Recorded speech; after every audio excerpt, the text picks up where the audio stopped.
What if I told you that the difference between people who constantly struggle with decisions and those who seem to effortlessly navigate any challenge isn't intelligence, education, or even experience? The real difference is that some people have trained their brains to think strategically, while others are trapped in reactive thinking patterns that keep them stuck. Every single day, you make hundreds of decisions. From the moment you wake up to the time you go to sleep, your brain is constantly processing information, evaluating options, and choosing paths forward. But here's the problem. Most people are making these decisions with an untrained mind. They're using mental shortcuts, falling for cognitive traps, and following emotional impulses instead of logical analysis. The result? Poor decisions that compound over time, missed opportunities, and a constant feeling of being one step behind. But what if there was a way to completely rewire how your brain approaches problems? What if you could develop the same type of strategic thinking that allows chess grandmasters to see 20 moves ahead, or that enables successful entrepreneurs to spot opportunities that others miss entirely? That's exactly what we're going to explore today. You're about to discover the hidden science behind strategic thinking. Learn how to identify and eliminate the mental biases that cloud your judgment and master the cognitive tools that will allow you to outsmart virtually any situation you encounter. This isn't about becoming more intelligent in the traditional sense. This is about becoming more strategic, more analytical, and more effective in how you process information and make decisions. By the end of this journey, you'll have a completely different relationship with problems and challenges. Instead of feeling overwhelmed or uncertain, you'll approach each situation with confidence, knowing that you have the mental tools to break it down, analyze it thoroughly, and find the optimal solution. Chapter 1. The foundation of strategic intelligence. Most people go through life playing mental checkers, while a select few are playing chess. The difference isn't talent or luck, it's approach.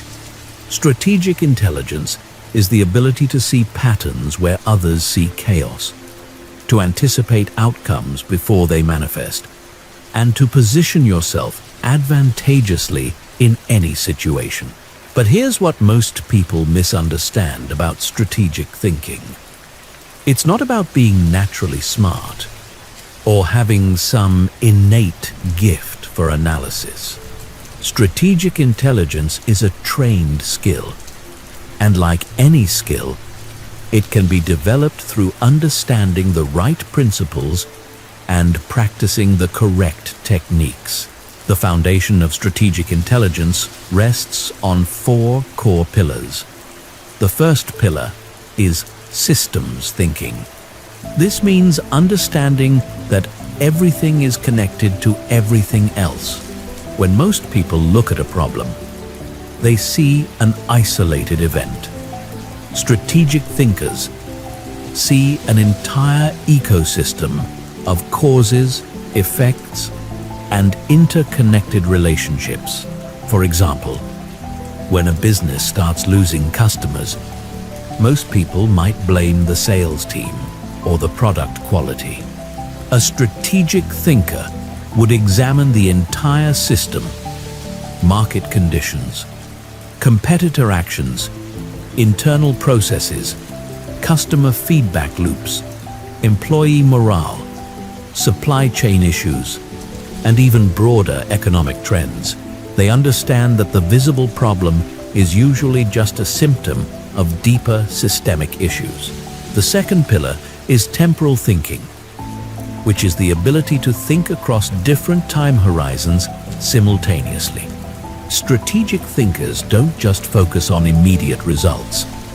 They constantly evaluate how current decisions will impact outcomes in 6 months, 2 years, or even a decade from now. They understand that the most important consequences of any decision often don't appear immediately.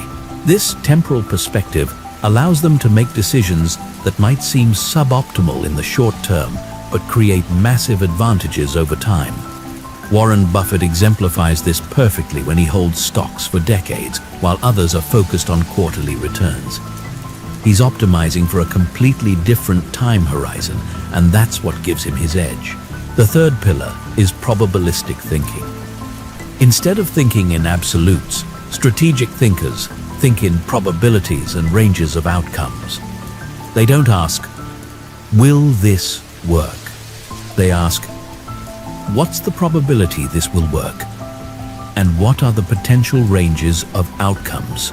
This allows them to make better decisions under uncertainty and to prepare for multiple scenarios simultaneously.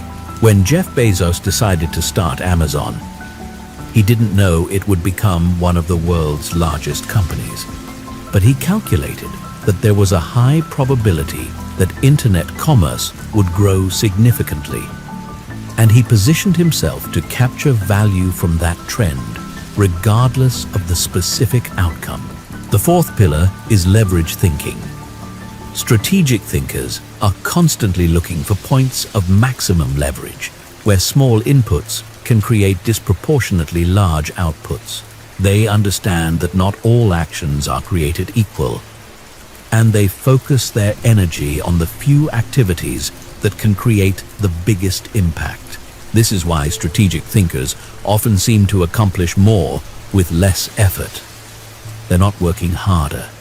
They're working on higher leverage activities. They might spend weeks thinking through a decision that will save them months of execution time later.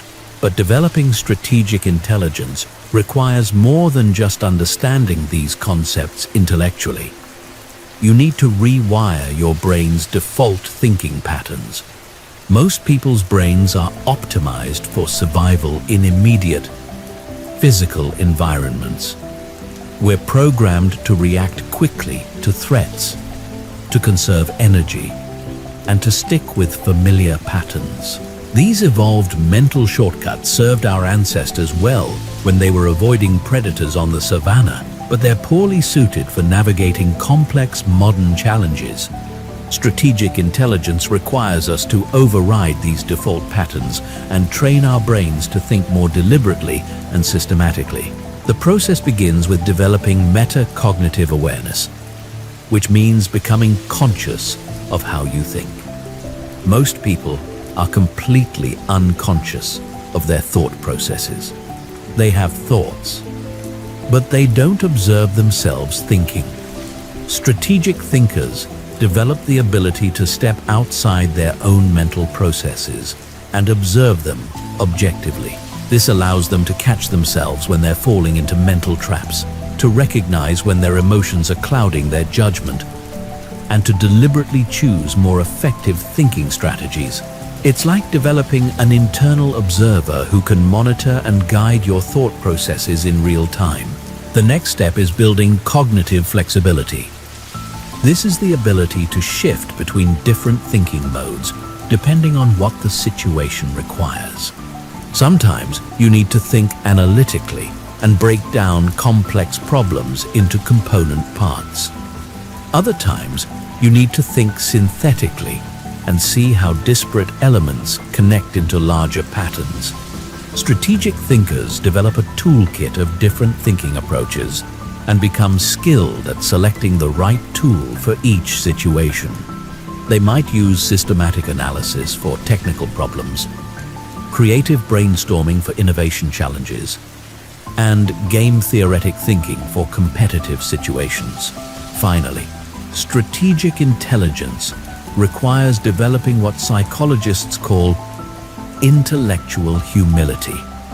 This is the recognition that your initial understanding of any situation is likely incomplete or incorrect, and that effective thinking requires constantly updating your beliefs based on new evidence.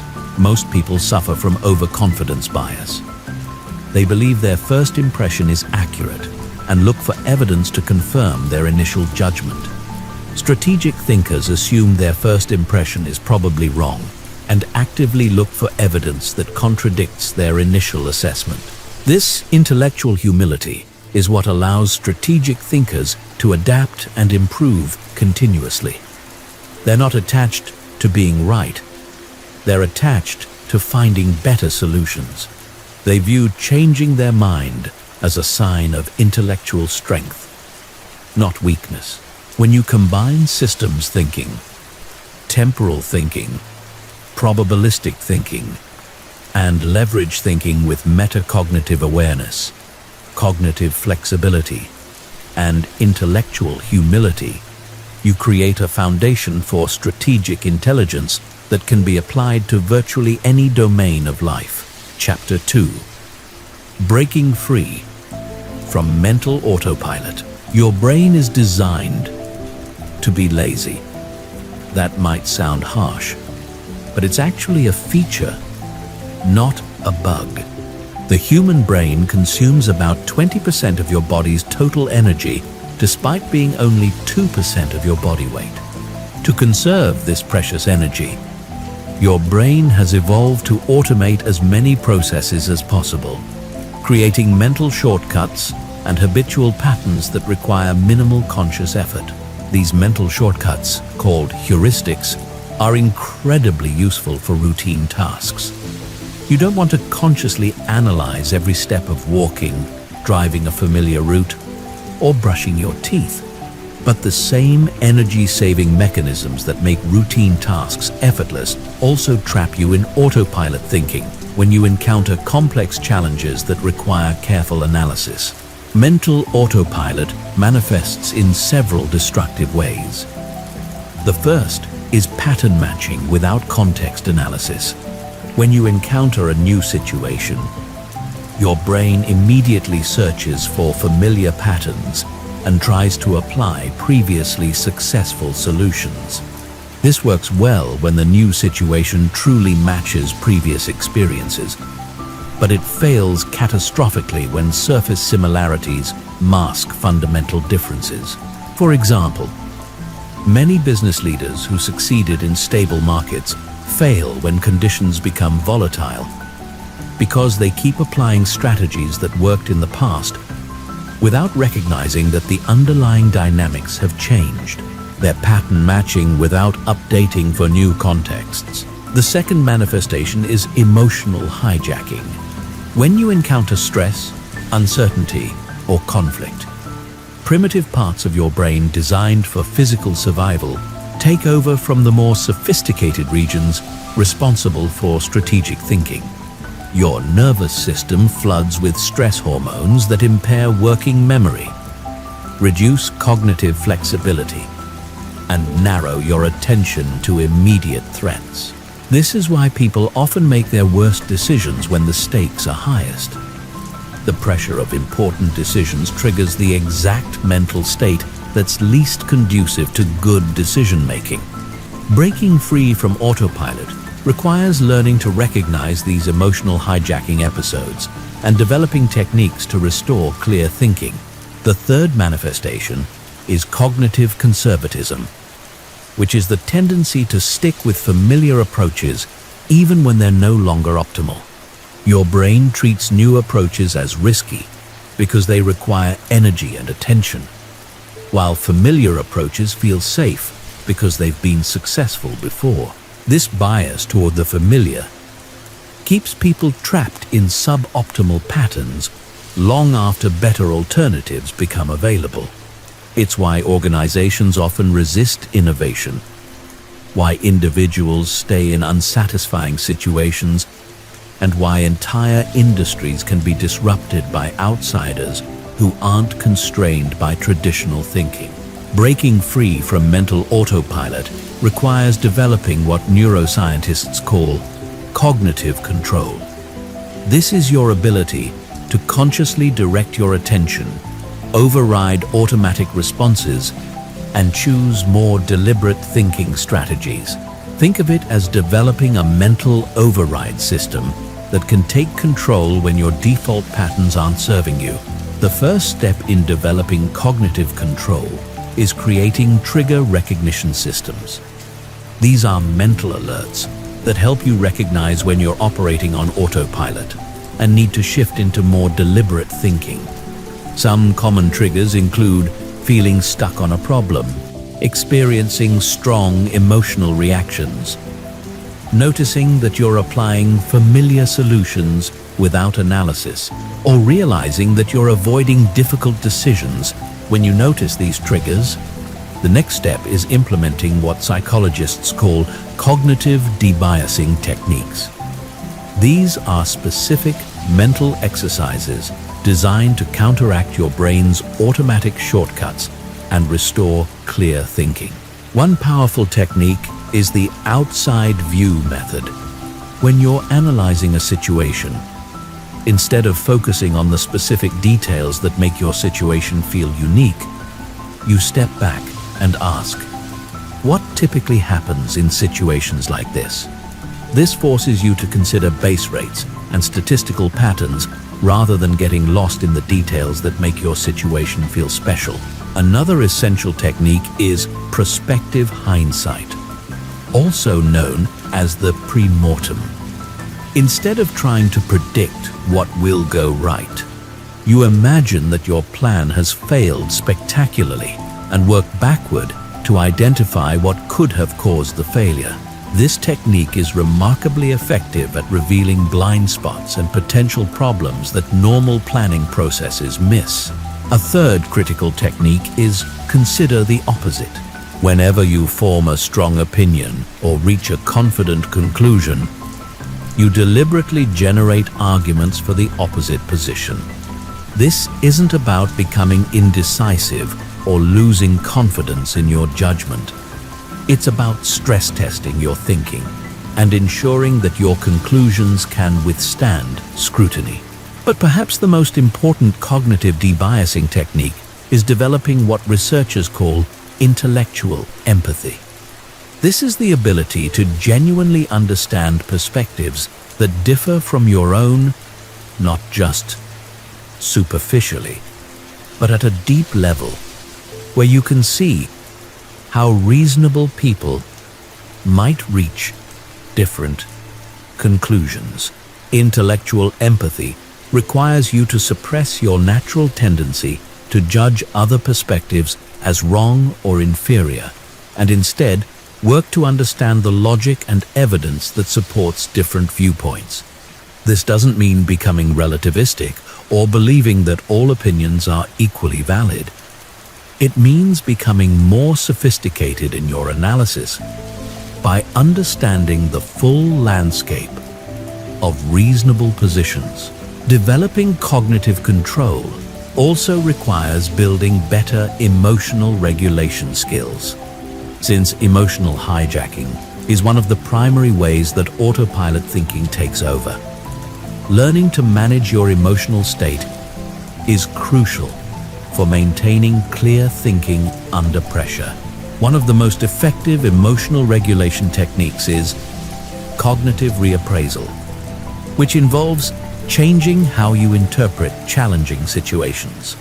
Instead of viewing obstacles as threats to be avoided, you can reframe them as puzzles to be solved or opportunities to develop new capabilities. This reframing isn't about positive thinking or denying reality. It's about choosing interpretations that promote clear thinking rather than emotional reactivity. When you view a challenge as a threat, your brain activates fight or flight responses that impair analytical thinking. When you view the same challenge as an interesting problem, your brain activates curiosity and exploration systems that enhance cognitive performance. Another powerful emotional regulation technique is temporal distancing. When you're experiencing strong emotions about a situation, you ask yourself how you'll feel about this situation in 10 years, or how someone from a different culture or time period might view it. This perspective shift helps reduce emotional intensity and restore analytical thinking. The goal isn't to eliminate emotions from decision-making entirely. Emotions provide valuable information about your values, preferences, and intuitive assessments. The goal is to prevent emotions from overwhelming your analytical capabilities so that you can integrate emotional and rational information effectively. Breaking free from mental autopilot is an ongoing process, not a one-time achievement. Your brain will always have a tendency to revert to automatic patterns, especially under stress or time pressure. The key is developing the awareness to recognize when you're operating on autopilot and the tools to shift into more deliberate thinking when the situation requires it. Chapter 3. Recognizing and defeating cognitive biases. Your brain lies to you constantly, and it does so in predictable ways. These lies aren't intentional deceptions. They're systematic errors in thinking called cognitive biases. Understanding these biases is crucial because they don't just affect other people's thinking, they affect your thinking too. And they're often strongest precisely when you think you're being most rational. Cognitive biases exist because your brain is trying to solve an impossible problem, making sense of an infinitely complex world with limited time, attention, and processing power. To handle this challenge, your brain has developed shortcuts that work reasonably well in many situations, but fail systematically in others. The first major category of cognitive biases involves how you process information. Confirmation bias is perhaps the most dangerous of these. Once you form an initial opinion about something, your brain automatically filters new information to support that opinion, while ignoring or dismissing contradictory evidence. This happens even when you're consciously trying to be objective. Your brain literally doesn't see information that contradicts your existing beliefs, or it interprets ambiguous information in ways that support your preconceptions. This is why intelligent, well-educated people can hold completely contradictory views about the same facts. Confirmation bias is particularly destructive because it creates the illusion of validation. The more you research a topic, the more evidence you find for your initial position, which makes you increasingly confident that you're right. You don't realize that you're only seeing evidence that supports your view because your brain is filtering out everything else. Closely related to confirmation bias is the availability heuristic, which causes you to judge the probability of events based on how easily you can remember examples. If you can quickly recall instances of something happening, your brain assumes it happens frequently. If you can't easily remember examples, your brain assumes it's rare. This leads to systematic distortions in risk assessment. People overestimate the danger of dramatic but rare events like plane crashes or terrorist attacks, because these events are highly memorable and frequently reported in media. Meanwhile, they underestimate the risk of common but mundane dangers like heart disease or car accidents, because these don't create vivid, memorable impressions. The availability heuristic also affects how you evaluate your own performance and potential. If you can easily remember your failures, you'll underestimate your abilities. If you can easily remember your successes, you'll overestimate them. Your self-assessment becomes a function of memory accessibility rather than actual performance patterns. Another critical information processing bias is anchoring, which occurs when the first piece of information you encounter about a topic disproportionately influences all subsequent judgments. Even when you know that initial information is irrelevant or unreliable, it still affects your thinking. Anchoring explains why negotiation tactics like making extreme initial offers are so effective, why first impressions are so powerful, and why it's so difficult to update your opinions even when you encounter compelling contradictory evidence. Your brain treats the first information as a reference point and then makes adjustments from there. But these adjustments are typically insufficient. The second major category of cognitive biases involves how you make predictions and assess probabilities. The planning fallacy causes you to systematically underestimate how long projects will take and overestimate how likely you are to achieve optimistic outcomes. This happens even when you have extensive experience with similar projects that took longer than expected. The planning fallacy occurs because when you're making predictions about your own projects, you focus on the specific plan you've developed and imagine everything going according to that plan. You don't adequately consider the reference class of similar projects and their actual outcomes, nor do you sufficiently account for unexpected complications and delays. This bias affects everything from personal goal setting to major business and government projects. It's why software development projects routinely exceed their timelines, why construction projects go over budget, and why people consistently fail to achieve their personal improvement goals on the timelines they set. Related to the planning fallacy is overconfidence bias, which causes you to overestimate the accuracy of your judgments and predictions.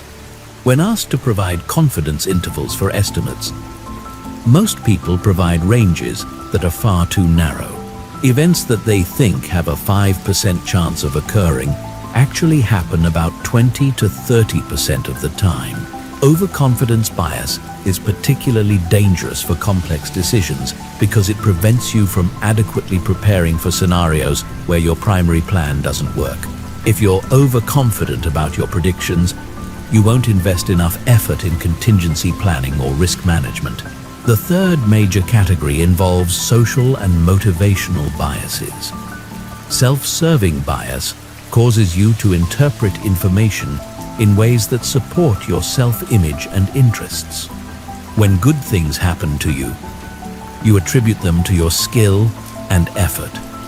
When bad things happen, you attribute them to external factors beyond your control. This bias extends beyond personal outcomes to affect how you evaluate ideas, opportunities, and other people. You're more likely to believe information that makes you look good or supports positions you've already taken publicly. You're more likely to dismiss information that threatens your status or requires you to admit mistakes. Attribution bias affects how you interpret other people's behavior. When someone else makes a mistake, you're likely to attribute it to their character flaws or incompetence. When you make the same mistake, you're likely to attribute it to external circumstances or bad luck. This asymmetry in attribution makes it difficult to learn from others' experiences or to evaluate your own performance accurately. Perhaps the most insidious cognitive bias is the bias blind spot, which is your tendency to recognize cognitive biases in other people while remaining blind to the same biases in your own thinking. The more you learn about cognitive biases, the more confident you become that you can avoid them. But this confidence is largely misplaced. Studies consistently show that even people with extensive training in cognitive biases continue to fall victim to them in their own decision-making. Knowledge of biases provides some protection, but it's not sufficient. You need specific techniques and systems to counteract these biases consistently. The first line of defense against cognitive biases is developing better decision-making processes. Instead of relying on your intuitive judgment, you create systematic approaches that force you to consider alternative perspectives and gather contradictory evidence. One powerful technique is red team analysis, where you deliberately assign someone to argue against your preferred position and poke holes in your reasoning. This can be a formal process with other people. Or you can do it yourself by consciously adopting a skeptical perspective toward your own ideas. Another essential technique is base rate analysis. Before making predictions about specific situations, you research what typically happens in similar situations. This helps counteract overconfidence and planning fallacy by grounding your predictions in empirical data rather than optimistic scenarios. Reference class forecasting involves identifying a broad class of similar projects or decisions and using the statistical distribution of outcomes in that reference class to calibrate your expectations. Instead of asking, "How long will my project take?" you ask, "How long do projects like this typically take?" And then consider what makes your project likely to be faster or slower than average. For complex decisions, you can use structured decision-making frameworks like decision trees or weighted scoring models. These frameworks force you to explicitly identify your assumptions, quantify your judgments, and consider multiple factors systematically, rather than relying on intuitive overall impressions. Perhaps most importantly, you need to cultivate intellectual humility about the reliability of your own thinking. The goal isn't to become paralyzed by doubt or to lose confidence in your judgment. The goal is to maintain appropriate confidence calibrated to the actual reliability of your thinking in different situations. This means being highly confident about things you truly know well, while maintaining much more uncertainty about complex, novel, or emotionally charged situations where cognitive biases are most likely to affect your thinking. Chapter 4. The Power of Mental Models. Mental models are perhaps the most powerful tools in strategic thinking. Yet most people go through life using only a handful of these cognitive frameworks without even realizing it. A mental model is essentially a simplified representation of how something works. It's a thinking tool that helps you understand, predict, and navigate complex situations by providing structure for your analysis. The extraordinary power of mental models lies in their ability to transfer insights across domains. When you truly understand a mental model, you can apply it to situations far beyond where you originally learned it. This is why polymaths and strategic thinkers often seem to have insights that specialists miss. They're applying mental models from different fields to illuminate new aspects of problems. Consider the mental model of compound interest, which most people understand only in financial contexts. But compound interest applies to any situation where small, consistent actions create exponential results over time. Learning compounds when you build knowledge on previous knowledge. Relationships compound when trust builds on previous positive interactions. Skills compound when new capabilities build on existing foundations. Understanding compound interest as a general mental model helps you recognize these patterns across all areas of life and make better decisions about where to invest your time and attention. You start looking for opportunities to create compound effects rather than just linear improvements. The first category of essential mental models involves understanding systems and feedback loops. The most fundamental of these is the concept of feedback loops themselves. A feedback loop occurs when the outputs of a system are routed back as inputs, creating a loop of cause and effect. Positive feedback loops amplify changes, creating exponential growth or decline. When a company's success allows it to attract better talent, which leads to better products, which leads to more success, that's a positive feedback loop. When a person's lack of confidence leads to poor performance, which leads to more self-doubt, which leads to worse performance, that's also a positive feedback loop, but in a destructive direction. Negative feedback loops create stability by counteracting changes. When you feel cold, you shiver to generate heat, which warms you up, which reduces the shivering. When a market price gets too high, demand decreases, which causes the price to fall back down. Understanding feedback loops helps you identify why some problems persist despite your efforts to solve them, why some strategies create unexpectedly dramatic results, and how to design interventions that work with natural system dynamics rather than against them. Another crucial systems model is the concept of leverage points. These are places within a system where small changes can produce big impacts. Most people focus on changing parameters within systems, trying to work harder or do more of what they're already doing. But higher leverage comes from changing the structure of systems, the goals of systems, or the paradigms that create systems. For example, if you're trying to improve your health, you could focus on the parameter level by exercising more or eating better. But higher leverage might come from changing your environment to make healthy choices easier, or changing your identity to see yourself as someone who naturally makes healthy choices. The second category involves mental models for decision-making under uncertainty. Probabilistic thinking is the foundation of this category.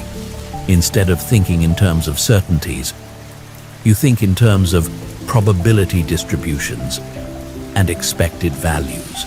This doesn't mean you need to assign precise numerical probabilities to everything. It means developing intuitive appreciation for concepts like uncertainty, variance, and expected outcomes. When you're considering a job opportunity, instead of asking, "Is this a good opportunity?" you ask, "What's the range of possible outcomes? What's the probability of each outcome? And what's the expected value?" considering both upside potential and downside risk. Expected value thinking helps you make better decisions when outcomes are uncertain. You multiply the probability of each possible outcome by its value and sum these products. An opportunity with a 90% chance of modest success might be less attractive than an opportunity with a 30% chance of extraordinary success, depending on the specific payoffs involved. Closely related is the concept of optionality, which involves creating situations where you have the right, but not the obligation to take advantage of future opportunities. Options are valuable because they provide upside potential while limiting downside risk. In career terms, developing diverse skills creates optionality because it gives you more choices about how to respond to changing market conditions. In business, maintaining financial reserves creates optionality because it allows you to invest in unexpected opportunities or survive unexpected challenges. The third category involves mental models for understanding human behavior and social dynamics. One of the most powerful is the concept of incentives. People respond to incentives, often in ways that weren't intended by the people who designed the incentive systems. If you want to understand why people behave the way they do, don't listen to what they say their motivations are. Look at what behaviors are actually rewarded and punished in their environment. If a company says it values innovation but only promotes people who avoid risks, employees will learn to avoid risks regardless of the company's stated values. Understanding incentives helps you predict how people will respond to changes in policies, rules, or circumstances. It also helps you design better systems by ensuring that the incentives align with the outcomes you actually want. Another crucial behavioral model is the concept of social proof. People use other people's behavior as a guide for their own behavior, especially in uncertain situations. When you're not sure what to do, you look around to see what others are doing and follow their lead. Social proof explains why fashions spread, why financial bubbles form, and why bystander effects occur. It also explains why testimonials are so powerful in marketing and why creating visible examples of desired behavior is often more effective than just telling people what to do. The fourth category involves mental models for learning and adaptation. The concept of first principles thinking involves breaking down complex problems into their most fundamental components and reasoning up from there. Rather than reasoning by analogy or convention, most thinking is reasoning by analogy. You encounter a new situation and ask, what does this remind me of? Then you apply solutions that worked in the analogous situation. This works well when the analogy is accurate, but it fails when surface similarities mask fundamental differences. First principles thinking requires you to ask, what are the basic laws and constraints that govern this situation, rather than what has worked in similar situations. This approach often reveals possibilities that analogical thinking misses because it's not constrained by existing solutions. Elon Musk famously applied first principles thinking to rocket design. Instead of accepting the conventional wisdom that rockets are expensive, he asked what rockets are actually made of and how much those materials should cost. This led to breakthrough innovations in rocket reusability that dramatically reduced launch costs. Another powerful learning model is the concept of mental simulation. Instead of just analyzing situations abstractly, you run detailed simulations in your mind, imagining how different scenarios might unfold over time. This helps you anticipate problems, identify opportunities, and develop more robust strategies. Mental simulation is particularly valuable for preparing for high-stakes situations. Athletes use mental simulation to practice performance under pressure. Negotiators use it to anticipate the other party's responses to different tactics. Leaders use it to think through how their decisions might ripple through their organizations. The key to using mental models effectively is developing what Charlie Munger calls a latticework of models. No single mental model is sufficient for understanding complex situations. You need multiple models that complement and reinforce each other. When you encounter a challenging situation, you don't just apply one mental model.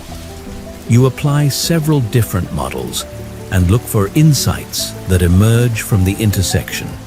Where multiple models point in the same direction, you can have higher confidence. Where they point in different directions, you know you need to dig deeper. The most powerful mental models are ones that apply across multiple domains. These include concepts like network effects, economies of scale, opportunity cost, margin of safety, and regression to the mean. When you truly understand these models, you start seeing their patterns everywhere, which dramatically improves your ability to navigate complex situations. Chapter 5. First Principles Thinking Revolution. Most people think by analogy. They encounter a new situation and immediately ask, what does this remind me of? Then they apply solutions that worked in similar situations. This analogical thinking is efficient and often effective, but it also keeps you trapped within the boundaries of existing solutions and conventional approaches. First principles thinking represents a completely different approach. Instead of reasoning by analogy, you break down complex problems into their most fundamental components and build up solutions from there. It's the difference between copying what others have done and deriving solutions from basic truths and foundational laws. This approach was pioneered by ancient philosophers, refined by scientists like Isaac Newton and Albert Einstein, and has been applied by modern innovators like Elon Musk to create breakthrough solutions in industries that seemed mature and unchangeable. First principles thinking doesn't just help you solve problems better. It helps you solve problems that others can't even see. The power of first principles thinking lies in its ability to reveal hidden assumptions and artificial constraints. Most problems come with invisible boundaries created by conventional wisdom, industry practices, or historical precedents. When you reason by analogy, you inherit these constraints without even recognizing them. When you reason from first principles, you question everything and often discover that many apparent limitations are actually arbitrary restrictions. Consider how Elon Musk approached the problem of space transportation costs. The conventional wisdom was that rockets are inherently expensive because they've always been expensive. By reasoning from analogy, you would look at existing rocket designs and try to make incremental improvements to reduce costs slightly. But Musk applied first principles thinking. He asked, what is a rocket really? What are the fundamental materials and energy requirements? What are the basic physical laws that govern rocket propulsion? This analysis revealed that the raw materials in a rocket should cost only a small fraction of traditional rocket prices. The key insight was that rockets were expensive not because of fundamental physical limitations, but because of design choices and business model assumptions. Traditional rockets were designed to be expendable because that's how they'd always been built. But there's no fundamental physical law requiring rockets to be thrown away after one use. This first principles analysis led to the development of reusable rockets, which dramatically reduced launch costs and opened up entirely new possibilities for space exploration and commercial space activities. The breakthrough wasn't technical, it was conceptual. It came from questioning assumptions that everyone else took for granted. The first step in first principles thinking is identifying and questioning your assumptions. Most problems come preloaded with assumptions about what's possible, what's required, and what approaches might work. These assumptions are often so deeply embedded that you don't even recognize them as assumptions. They just seem like facts about the nature of the problem. To surface these hidden assumptions, you need to constantly ask, why? And what if this weren't true? For every constraint or requirement in your problem, ask whether it's a fundamental law of nature or an arbitrary human convention. Most constraints turn out to be conventions. For example, if you're trying to improve education, you might assume that learning requires students to sit in classrooms, listen to lectures, and take tests. But these are conventions, not fundamental requirements for learning. When you question these assumptions, you open up possibilities for completely different educational approaches. The second step is breaking down complex problems into their fundamental components. This requires identifying the basic elements, relationships, and principles that actually govern the situation, rather than focusing on surface features or traditional categories. This decomposition process often reveals that problems which seem completely different are actually variations of the same underlying challenge, or that problems which seem similar are actually fundamentally different in ways that require completely different approaches. Take the problem of traffic congestion. Traditional thinking focuses on building more roads or improving traffic flow. But first principles analysis might reveal that the fundamental issue is the inefficient use of space and time in transportation systems. This could lead to solutions involving shared autonomous vehicles, dynamic routing, or alternative transportation modes that don't require individual car ownership. The third step is rebuilding solutions from the ground up, using only the fundamental components and principles you've identified. This is where first principles thinking becomes creative and generative. You're not just analyzing existing solutions. You're constructing new possibilities from basic building blocks. This reconstruction process often leads to solutions that seem obvious in retrospect, but were invisible before because they violated conventional assumptions. The key is to remain open to possibilities that might seem impractical or impossible at first glance. One of the most powerful applications of first principles thinking is in business model innovation. Most businesses operate within industry conventions about how value is created, delivered, and captured. But these conventions are often arbitrary and can be reimagined from first principles. Netflix applied first principles thinking to entertainment distribution. Instead of accepting the conventional model of physical media rental, they asked, what do customers actually want? What are the fundamental requirements for delivering entertainment value? This led to mail-based DVD rental, then streaming, then original content production, each step representing a first principles reimagining of entertainment delivery. Amazon applied similar thinking to retail. Instead of accepting conventional assumptions about the need for physical stores, inventory management, and local market focus, they asked, what are customers actually trying to accomplish when they shop? What are the fundamental requirements for commerce? This led to innovations in online retail, logistics, cloud services, and artificial intelligence. First principles thinking is particularly powerful for personal development and career strategy. Most people make career decisions based on conventional paths and social expectations. They choose majors based on what seems practical, take jobs based on what's available, and develop skills based on what employers currently value. But first principles career thinking asks different questions. What problems do I find genuinely interesting and important? What are my fundamental strengths and energy sources? What types of value creation align with who I am at a deep level? What would I work on if conventional career constraints didn't exist? This approach often reveals career possibilities that aren't represented in traditional job categories or educational programs.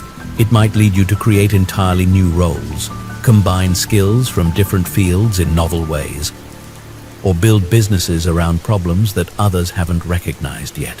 First principles thinking also transforms how you approach personal challenges and life decisions. Instead of accepting conventional wisdom about relationships, health, productivity, or happiness, you can examine these areas from fundamental principles. For health, instead of following the latest diet trends, you might ask, what does my body actually need to function optimally? What are the fundamental principles of human metabolism, sleep, stress management, and physical conditioning? This could lead to highly personalized approaches that work better than generic solutions. For productivity, instead of adopting popular productivity systems, you might ask, what am I actually trying to accomplish? What are the fundamental requirements for sustained creative work? How does my brain actually work? And what conditions optimize my performance? This might lead to customized approaches that fit your specific situation better than one-size-fits-all methodologies. However, first principles thinking isn't always the right approach. It requires significant time and mental energy, and it's not necessary for every decision.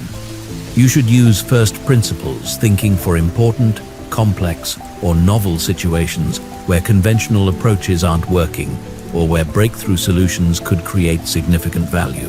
For routine decisions or well-understood problems, analogical thinking is often more efficient and appropriate. The key is knowing when to apply which approach and having the cognitive flexibility to shift between different thinking modes as situations require.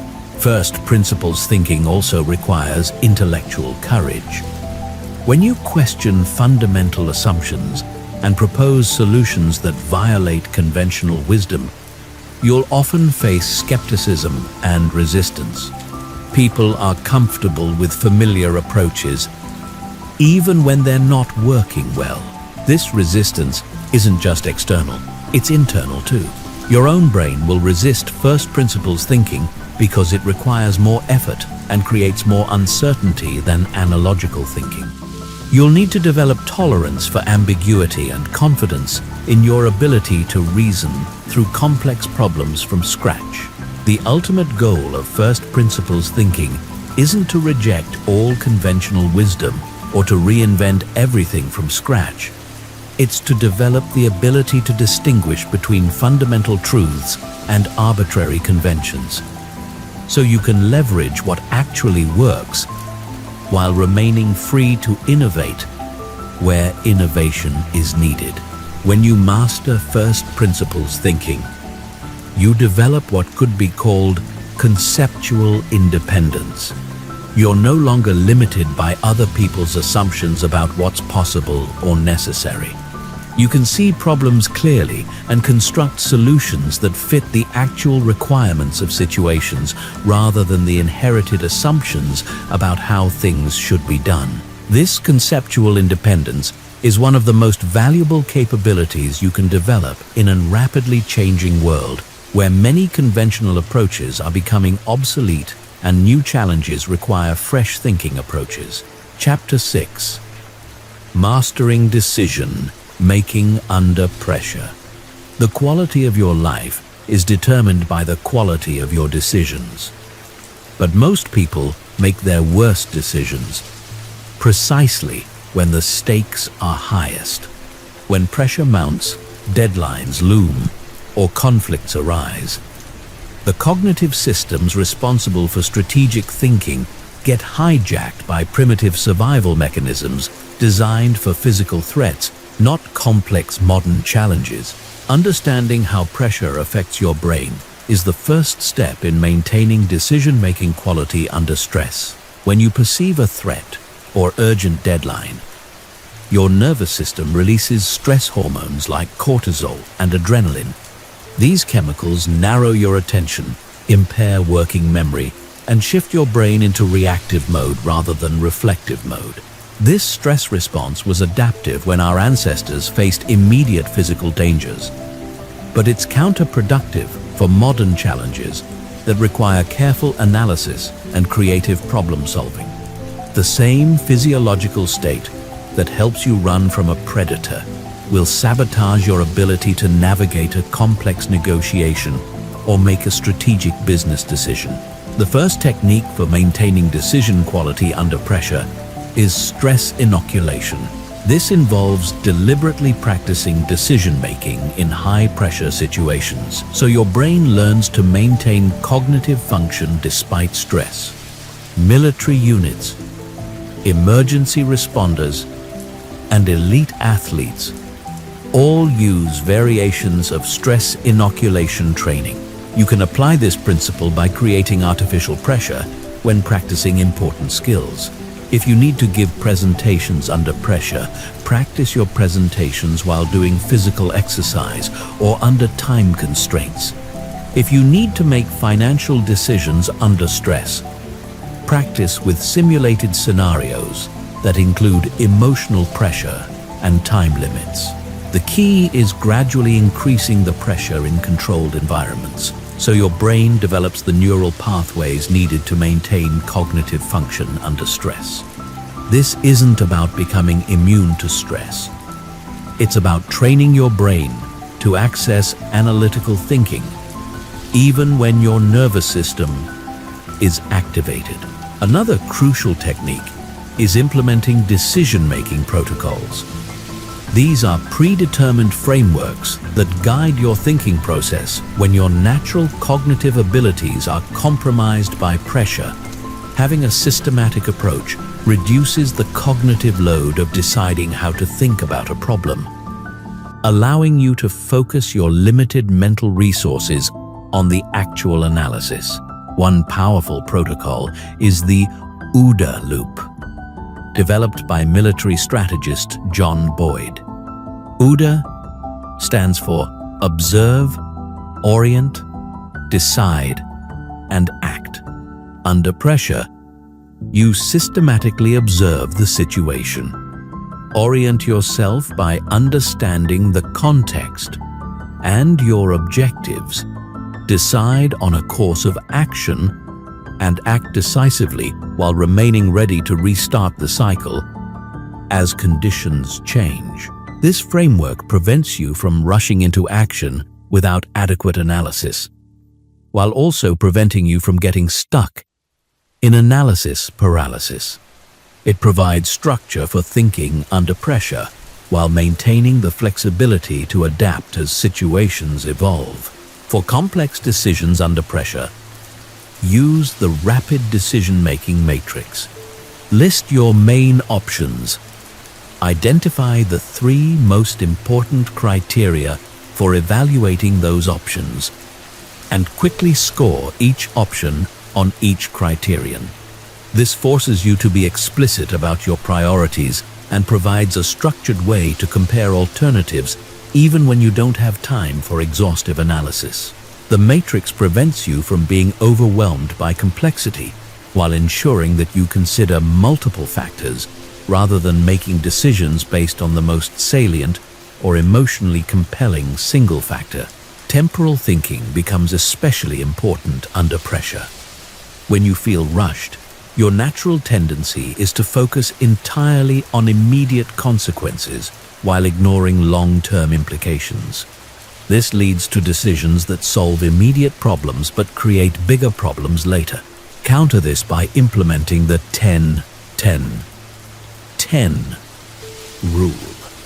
For any significant decision under pressure, quickly consider how you'll feel about each option in 10 minutes, 10 months, and 10 years. This forces you to maintain temporal perspective even when immediate pressures are screaming for attention. Sometimes the pressure itself is artificial or self-imposed. Many urgent decisions aren't actually urgent when examined carefully. Before accepting time pressure as real, ask whether the deadline is truly fixed or whether it's possible to buy more time for better analysis. Often, spending a small amount of time negotiating for more decision time will dramatically improve the quality of your eventual decision. The key is distinguishing between real deadlines that can't be moved and artificial deadlines that exist primarily to create pressure. When deadlines are truly fixed, focus on making good enough decisions rather than perfect decisions. The enemy of good decisions under pressure isn't imperfection, it's perfectionism. Perfectionism leads to analysis paralysis, missed deadlines, and default outcomes that are worse than any conscious choice you could have made. Good enough decision-making requires identifying the minimum viable criteria for an acceptable decision and choosing the first option that meets those criteria rather than continuing to search for the theoretically optimal solution. Another critical skill is recognizing when to defer decisions. Not every urgent request requires an immediate decision. Sometimes the best response to pressure is to clearly communicate when you'll make the decision and what information you need to make it well. This approach often reveals that many supposedly urgent decisions become irrelevant if you wait, or that better options become available once the artificial urgency subsides. Strategic thinkers Understand that declining to make premature decisions is itself a form of decision-making. Chapter 7. Pattern, recognition, and strategic anticipation. The ability to recognize patterns before they become obvious to others is perhaps the most valuable skill in strategic thinking. Expert practitioners in every field, from chess grandmasters to successful investors to skilled diagnosticians, share this capacity to see meaningful patterns in apparent complexity and use those patterns to anticipate future developments. Pattern recognition operates at multiple levels simultaneously. At the surface level, you notice recurring sequences of events, similar configurations of factors, or familiar dynamics playing out in new contexts. At deeper levels, you recognize the underlying structures, incentives, and forces that generate these surface patterns. The most powerful pattern recognition combines both specific domain expertise and general principles that transfer across different areas. When you understand both the particular patterns of your specific field and the universal patterns that appear everywhere, you develop what could be called meta-pattern recognition. The ability to see patterns in how patterns form and evolve. Developing pattern recognition begins with systematic observation and memory cultivation. Most people observe their environment passively, noticing only what directly affects them or what's obviously dramatic. Strategic pattern recognition requires active, structured observation, where you deliberately look for connections, cycles, and recurring themes. Start by identifying the key variables in your domain and tracking how they change over time. If you're interested in business patterns, you might track economic indicators, consumer behavior trends, technology adoption cycles, and competitive dynamics. If you're focused on personal relationships, you might observe communication patterns, conflict cycles, trust-building sequences, and emotional rhythms. The key is moving beyond anecdotal observation to systematic data collection. Keep records of what you observe.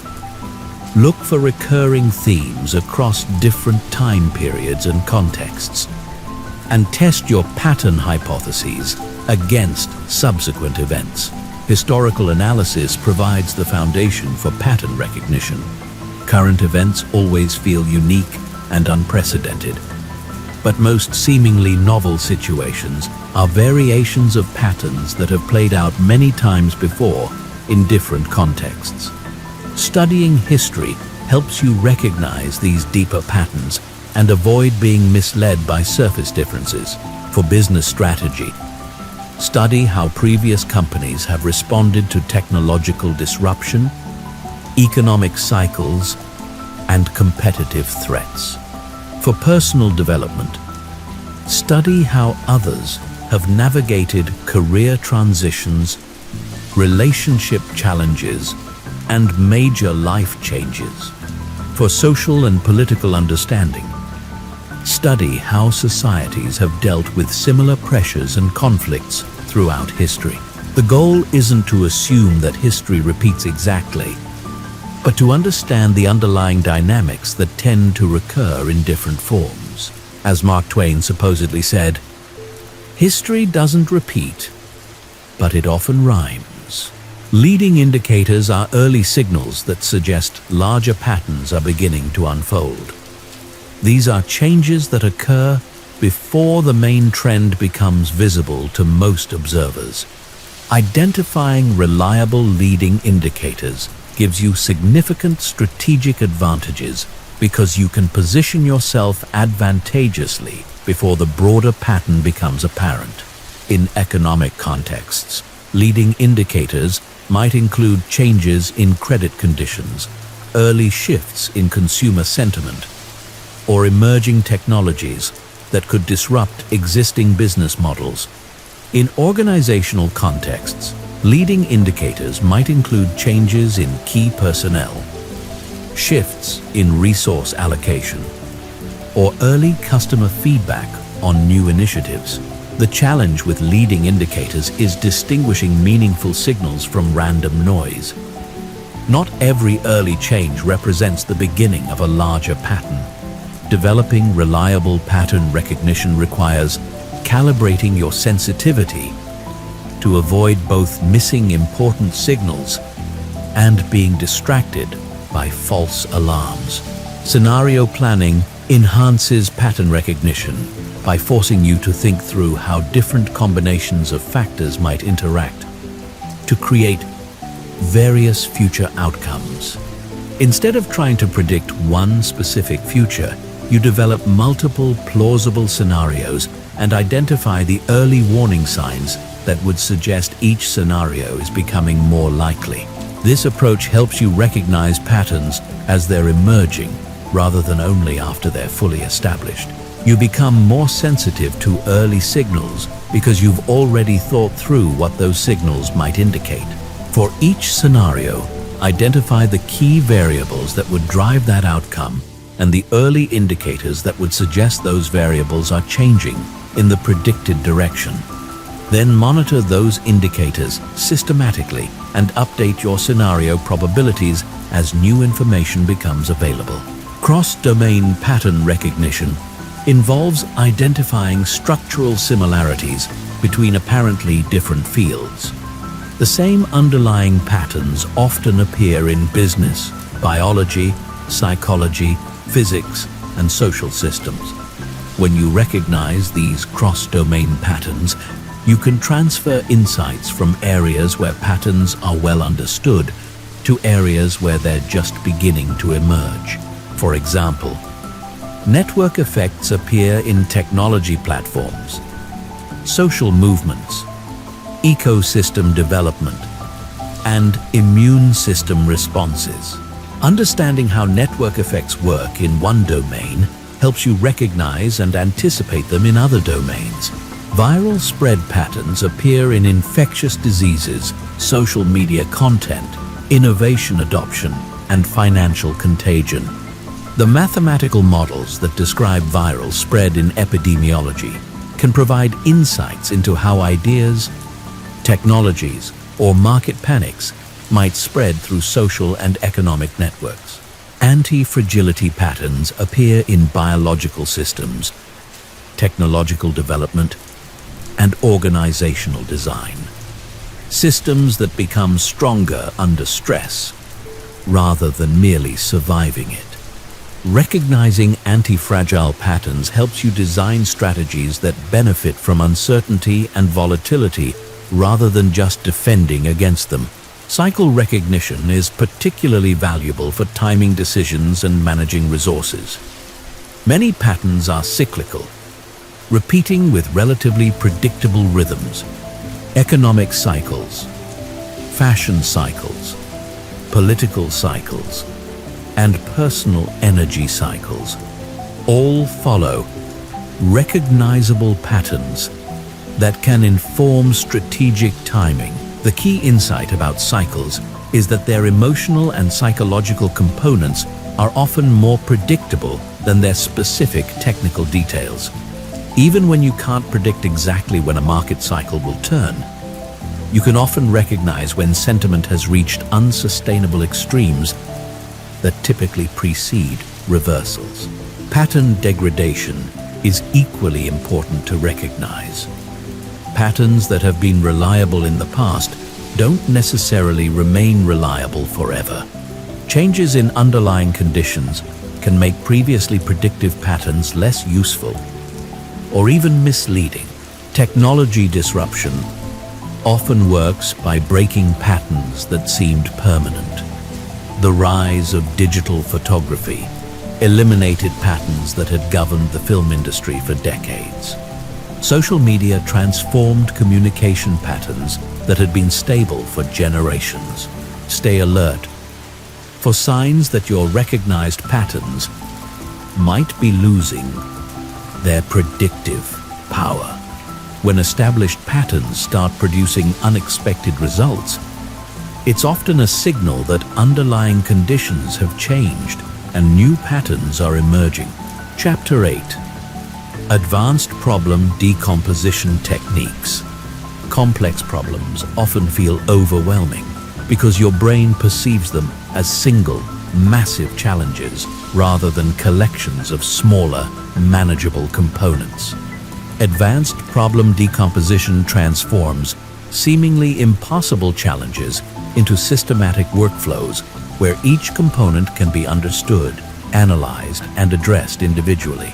The fundamental insight behind effective decomposition is that complexity is often an illusion created by interconnection rather than inherent difficulty. Most complex problems consist of multiple simple problems that interact with each other. When you try to solve everything simultaneously, the interactions create confusion and paralysis. When you decompose effectively, you can address each component systematically while managing the interactions explicitly. Structural decomposition begins by identifying the core components of your problem and understanding how they relate to each other. This requires moving beyond surface descriptions to understand the underlying architecture of the challenge you're facing. Start by asking, what are the main subsystems or categories within this problem? For a business challenge, these might be market factors, internal capabilities, competitive dynamics, regulatory constraints, and financial requirements. For a personal challenge, these might be skills, gaps, resource limitations, emotional barriers, time constraints, and relationship factors. Once you've identified the main components, map the relationships between them. Which components influence which others? Where are the feedback loops? Which relationships are causal versus correlational? This relationship mapping often reveals that what seemed like one complex problem is actually several simpler problems with well-defined interaction patterns. Functional decomposition focuses on breaking down problems by the different functions or processes involved. Instead of asking what the problem consists of, you ask what needs to happen to solve it. This approach is particularly powerful for operational challenges where you need to design or improve complex workflows. For each major function, identify the inputs required, the transformation that needs to occur, and the outputs that should result. Then break down each function into sub-functions until you reach a level where each component is clearly actionable. This approach often reveals hidden dependencies and resource requirements that weren't obvious when viewing the problem holistically. It also helps you identify which functions are critical path activities that could bottleneck your entire solution if not addressed adequately. Temporal decomposition involves breaking problems down by time horizons and sequencing. Many problems feel overwhelming because they mix immediate, urgent issues with long-term strategic challenges. Separating these temporal layers allows you to address each layer with appropriate tools and timelines. Identify which aspects of your problem need immediate attention, which require medium-term development, and which involve long-term positioning. Create separate work streams for each time horizon while maintaining coordination between them. This temporal separation often reveals that some seemingly urgent issues are actually symptoms of long-term problems that require strategic solutions, while some seemingly strategic issues have immediate implications that need tactical responses. Constraint-based decomposition focuses on identifying and categorizing the different types of limitations you're facing.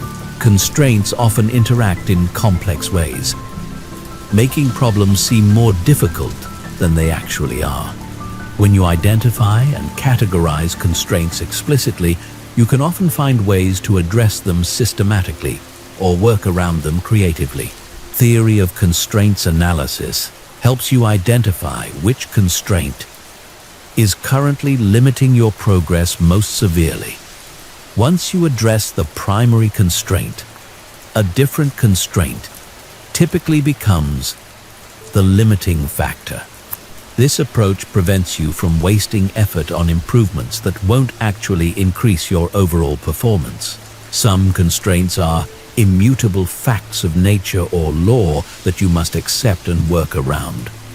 Others are resource limitations that could be addressed with sufficient investment. Still others are self-imposed restrictions based on assumptions that could be questioned or beliefs that could be changed. Stakeholder decomposition involves identifying all the different people or groups who influence or are influenced by your problem. Complex problems often remain unsolved because solution attempts ignore important stakeholders or fail to understand their different perspectives and incentives.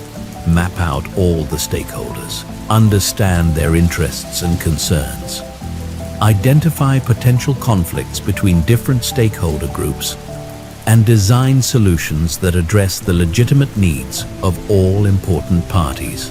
This stakeholder analysis often reveals that technical solutions fail not because they don't work, but because they don't account for the human and political dynamics surrounding the problem. Root cause decomposition uses systematic analysis to identify the fundamental drivers behind surface problems. Most visible problems are symptoms of deeper issues. Addressing symptoms provides temporary relief, but doesn't prevent the problem from recurring. The 5 whys technique involves asking why repeatedly to drill down from surface symptoms to root causes. When you encounter a problem, ask why it happened. Then ask why that underlying cause happened. Continue this process until you reach causes that are truly fundamental rather than themselves symptoms of deeper issues. Fishbone diagrams provide a more structured approach to root cause analysis. Draw the problem as the head of a fish. Then identify major categories of potential causes as the main bones. For each category, identify specific potential causes as smaller bones. This visual approach helps ensure you consider all potential cause categories rather than focusing only on the most obvious possibilities. Dependency decomposition focuses on understanding how different elements of your problem depend on each other. Some components can be addressed independently, while others require specific sequencing or coordination. Create a dependency map showing which problem components must be completed before others can begin, which can be worked on in parallel, and which have complex interdependencies that require careful coordination.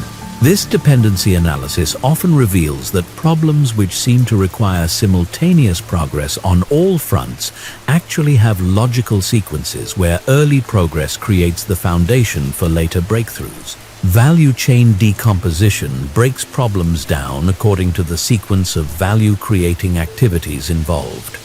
This approach is particularly useful for business problems, but can be applied to any situation where you're trying to create value or achieve outcomes through a series of connected activities.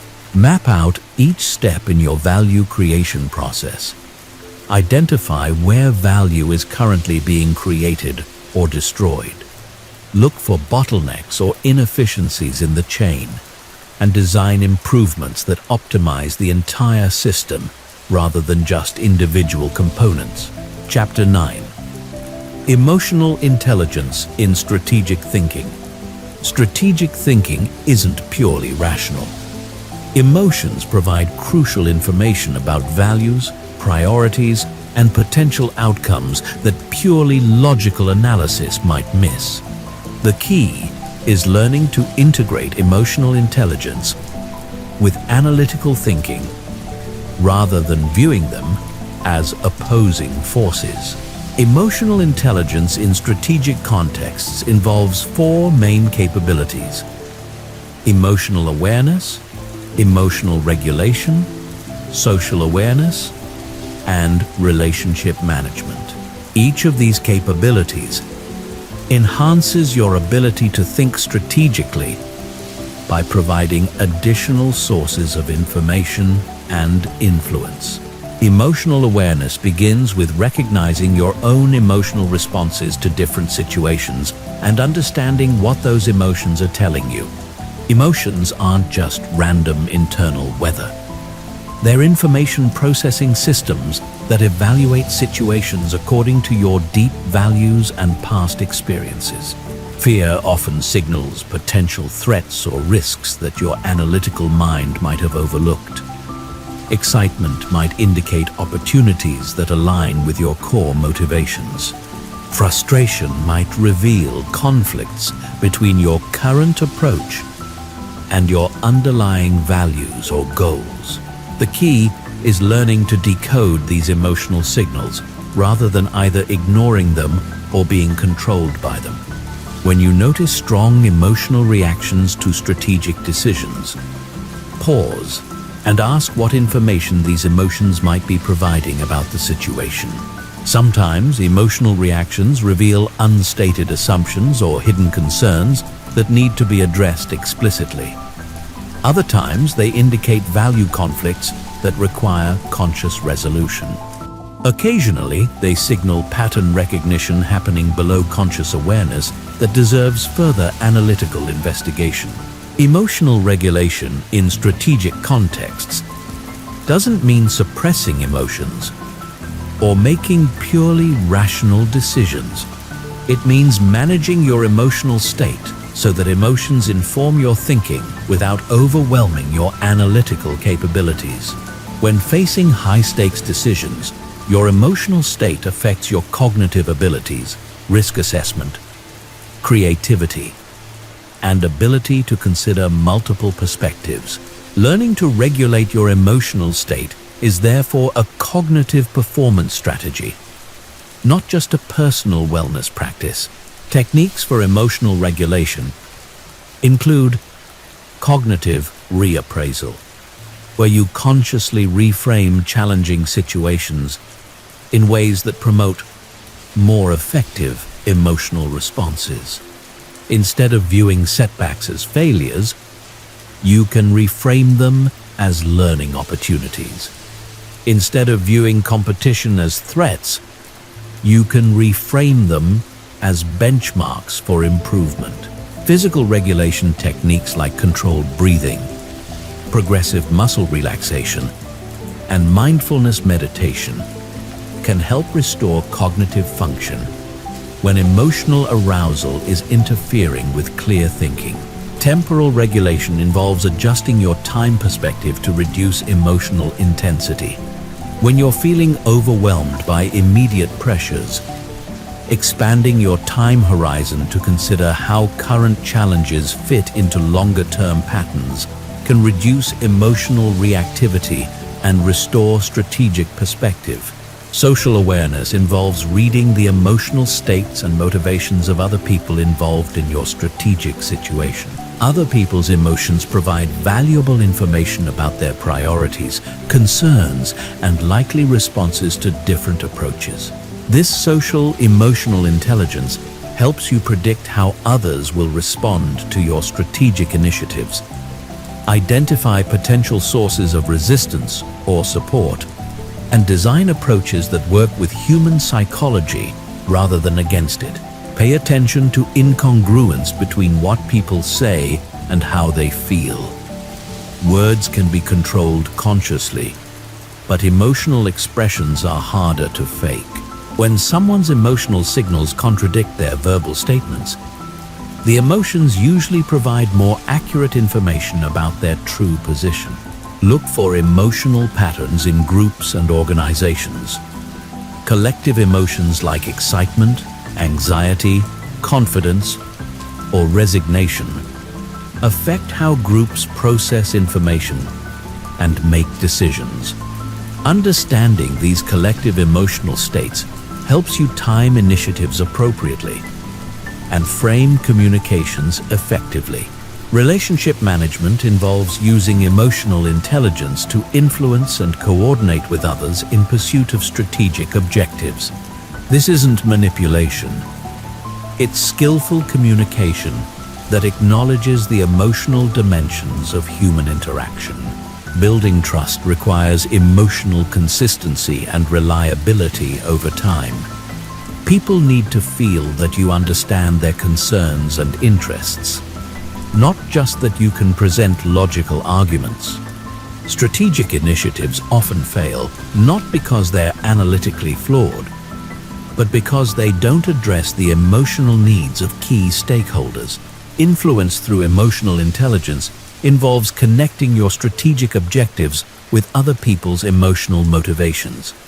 Instead of just presenting logical reasons why people should support your approach, help them see how your approach serves their emotional needs for security, recognition, growth, or contribution. Conflict resolution often requires addressing emotional dynamics before logical negotiations can be productive. When people feel misunderstood or disrespected, they're unlikely to engage in good faith analytical discussions of strategic options. Emotional intelligence also enhances your ability to learn from experience. Strong emotions often mark significant learning opportunities.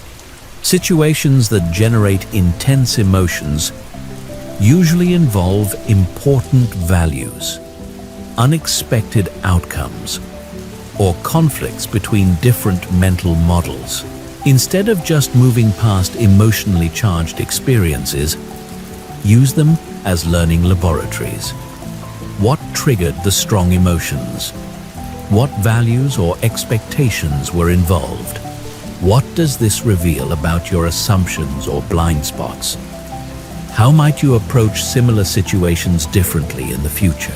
Creating emotional learning loops where you systematically extract strategic insights from emotionally significant experiences can dramatically accelerate your development as a strategic thinker.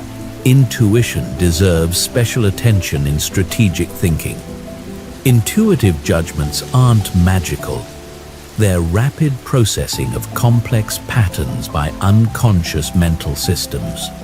These systems can sometimes detect patterns and relationships that conscious analysis misses, especially in domains where you have extensive experience. The key is learning to distinguish between reliable intuitive insights and emotional biases or wishful thinking. Reliable intuition usually feels calm and clear, while emotional bias feels charged and reactive. Test your intuitive insights through systematic analysis when possible, but don't dismiss them when analysis is inconclusive. Sometimes intuitive pattern recognition provides early warning signals about complex situations that logical analysis will only confirm later. Chapter 10. Building adaptable intelligence. In a rapidly changing world, rigid intelligence becomes a liability. The cognitive frameworks that served you well in stable environments can become obstacles when conditions shift fundamentally. Adaptable intelligence is the ability to update your thinking patterns, abandon ineffective approaches, and develop new capabilities as circumstances require. The foundation of adaptable intelligence is intellectual humility, the recognition that your current understanding is provisional and improvable. This doesn't mean lacking confidence in your judgments. It means holding your beliefs lightly enough that you can update them when better evidence becomes available. Most people suffer from various forms of cognitive rigidity that prevent adaptation. Confirmation bias causes you to seek information that supports your existing beliefs while ignoring contradictory evidence. Sunk cost fallacy causes you to persist with failing approaches because you've already invested effort in them. Status quo bias makes change feel more risky than staying with familiar approaches. Overcoming these rigidities requires developing what psychologists call cognitive flexibility, the ability to switch between different thinking modes and adjust your mental frameworks based on situational demands. Active belief updating is the practice of regularly examining your core assumptions and actively seeking evidence that might contradict them. Most people only update their beliefs when contradictory evidence becomes overwhelming. Adaptable thinkers update continuously based on small signals and weak evidence. This doesn't mean being wishy-washy or constantly changing your mind. It means maintaining appropriate uncertainty, calibrated to the strength of your evidence and the stability of the underlying conditions. Implement regular belief audits where you explicitly examine your assumptions about important areas of your life or work. Ask yourself, what evidence originally convinced me of this belief? What evidence would convince me that this belief might be wrong? Have I actively looked for such evidence recently? For beliefs that significantly influence your decisions, actively seek out intelligent people who disagree with you and genuinely try to understand their reasoning. This isn't about being convinced by every contrary argument, but about ensuring that your beliefs can withstand informed scrutiny. Mental model diversification involves developing multiple frameworks for understanding the same phenomena. Just as financial diversification reduces investment risk, cognitive diversification reduces the risk of being blindsided by changes that your primary mental models don't anticipate. Study how different disciplines approach similar problems. Economists, psychologists, biologists, physicists, and historians often have completely different frameworks for understanding complex systems. Each framework highlights different aspects of reality and suggests different intervention strategies. Practice switching between different mental models when analyzing the same situation. How would an economist analyze this challenge? How would a systems theorist approach it? What would a game theorist focus on? This multi-perspective analysis often reveals insights that single framework thinking misses. Scenario-based thinking helps build adaptability by forcing you to consider how your strategies might need to change under different conditions. Instead of planning for one expected future, develop contingency plans for multiple possible futures. For each major strategic decision, identify the key assumptions underlying your approach and consider how your strategy would need to change if those assumptions proved incorrect. This scenario planning doesn't just prepare you for different futures. It also reveals the hidden assumptions in your current thinking. Learning velocity becomes crucial in rapidly changing environments. It's not enough to be able to learn. You need to be able to learn faster than the rate of change in your environment. This requires developing more efficient learning processes and being more selective about what you choose to learn. Focus your learning efforts on meta skills that transfer across domains rather than just domain-specific knowledge. Critical thinking, pattern recognition, communication skills, and learning how to learn are examples of meta skills that remain valuable even when specific technical knowledge becomes obsolete. Develop rapid experimentation capabilities that allow you to test new approaches quickly and cheaply before committing significant resources. This experimental mindset treats your strategies as hypotheses to be tested rather than plans to be executed regardless of feedback. Feedback loop optimization involves designing better systems for detecting when your approaches aren't working and need adjustment. Many people get stuck with ineffective strategies because they don't have reliable mechanisms for detecting failure early. Create leading indicators that signal when your strategies are working or failing before the ultimate outcomes become clear.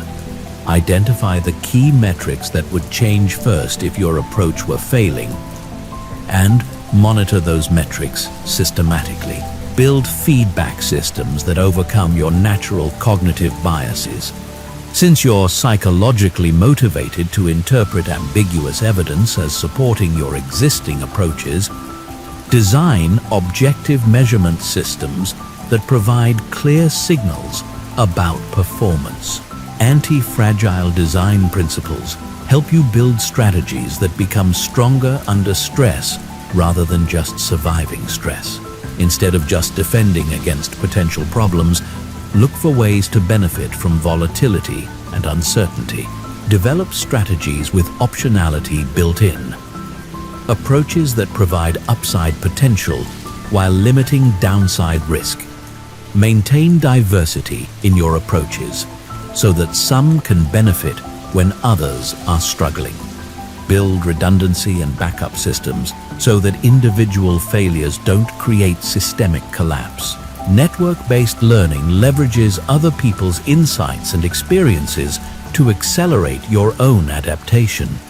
No individual can learn fast enough to keep up with exponential change, but networks of people can process information and develop insights much more rapidly than individuals. Cultivate relationships with people who have different perspectives, expertise, and information sources than you do. Create information-sharing relationships where you can learn from other people's experiments and experiences without having to repeat all their mistakes yourself.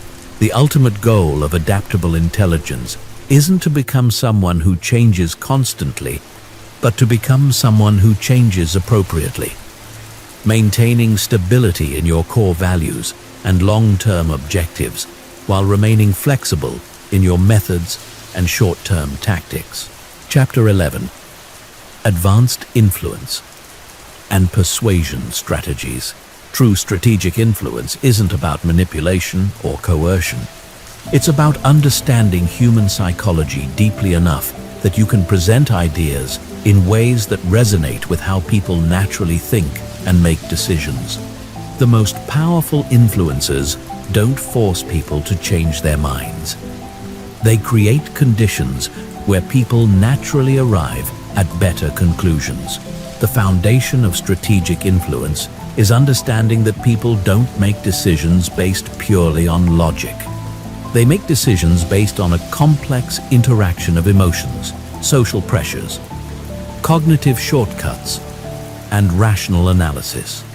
When you understand these decision-making processes, you can present information in ways that align with, rather than fight, against natural human psychology. Reciprocity is one of the most powerful influence principles. People feel psychologically obligated to return favors and positive gestures. But strategic reciprocity isn't about keeping score or manipulating people into debt. It's about creating genuine value for others as a foundation for mutually beneficial relationships. The key insight is that the reciprocity principle is triggered more by the thoughtfulness of gestures than by their monetary value. A small favor that demonstrates understanding of someone's specific needs creates more psychological obligation than an expensive but generic gift. Strategic reciprocity involves identifying what others truly value and finding ways to provide that value before asking for anything in return. This might be information, connections, recognition, or simply thoughtful attention to their concerns and interests. Social proof leverages people's tendency to look to others for guidance about appropriate behavior. When people are uncertain about what to do, they observe what others are doing and follow similar patterns. This tendency is strongest when the other people are similar to them or when the situation is ambiguous. Strategic use of social proof involves highlighting examples of people that your audience identifies with who have already adopted the behavior or belief you're promoting. Instead of just presenting logical arguments, you show that reasonable people like them have already reached similar conclusions. The power of social proof is amplified when you can demonstrate that the trend is growing. People want to be part of emerging movements rather than declining ones. Showing momentum and increasing adoption creates psychological pressure to join rather than be left behind. Commitment and consistency leverage people's desire to appear consistent with their previous statements and behaviors. Once people take a public position or make a commitment, they feel psychological pressure to behave in ways that align with that commitment. Strategic commitment building involves getting people to articulate their own reasons for adopting your position rather than just presenting your reasons to them. When people generate their own arguments, they become psychologically invested in those arguments in ways that external persuasion can't achieve. Small initial commitments often lead to larger commitments later.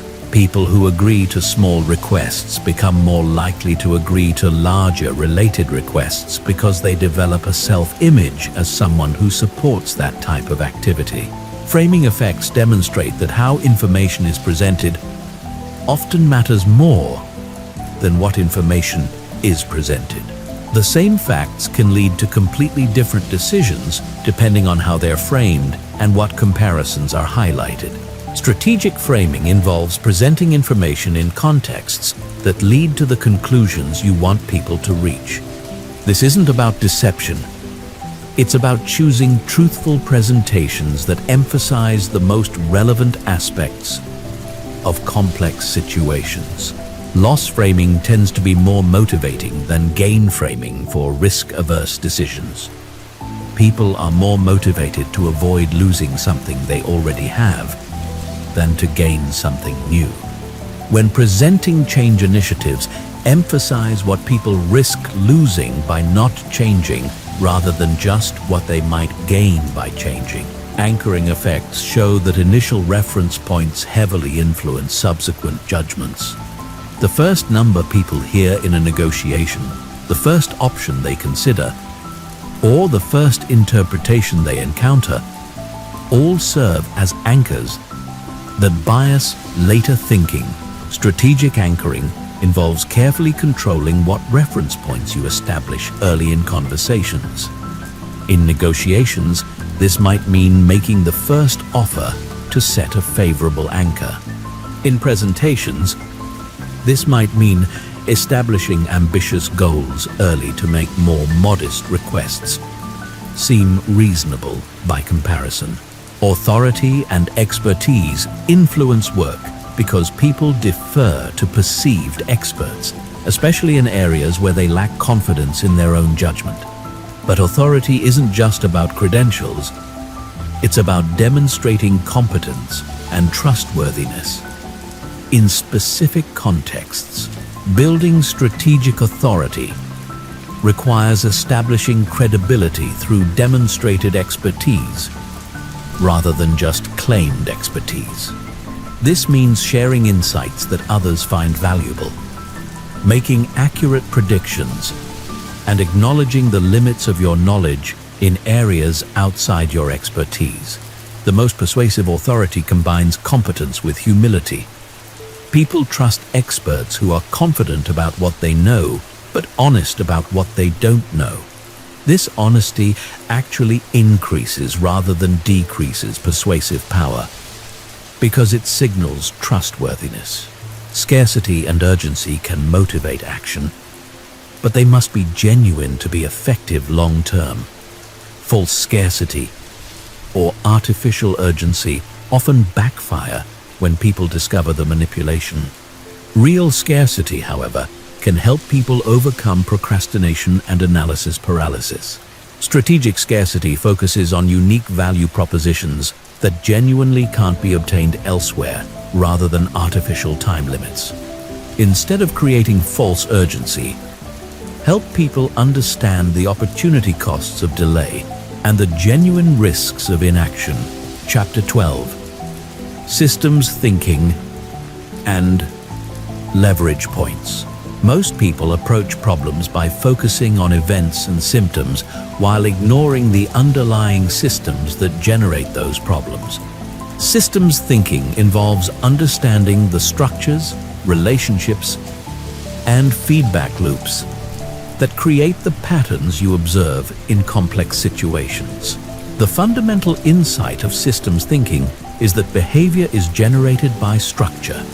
When you see recurring problems or persistent patterns, the root cause usually lies in the system's design rather than in the individual actors within the system. Changing individual behavior without changing systems typically leads to temporary improvements that revert to previous patterns. Systems are characterized by several key properties.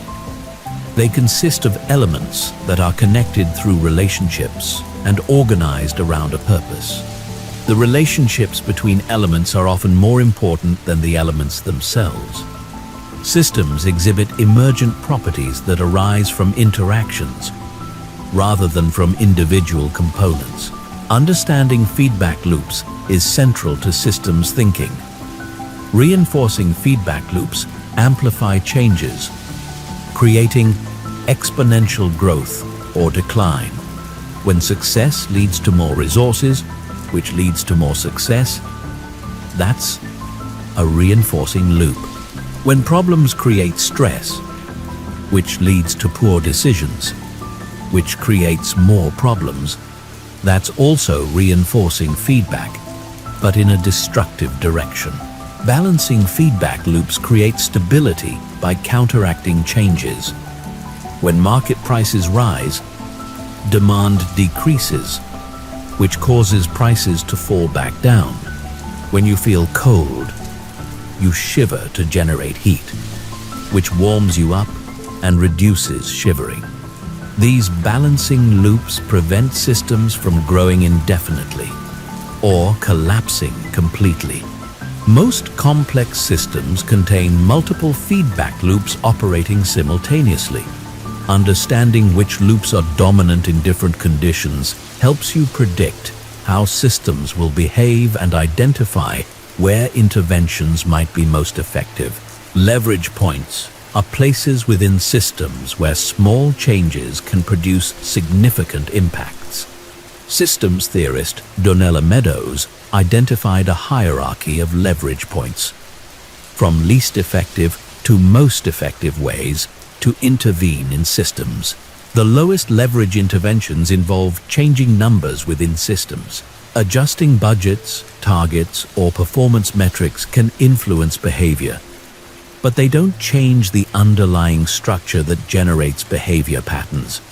These interventions often fail because the system's structure eventually overwhelms attempts to change through numerical adjustments alone.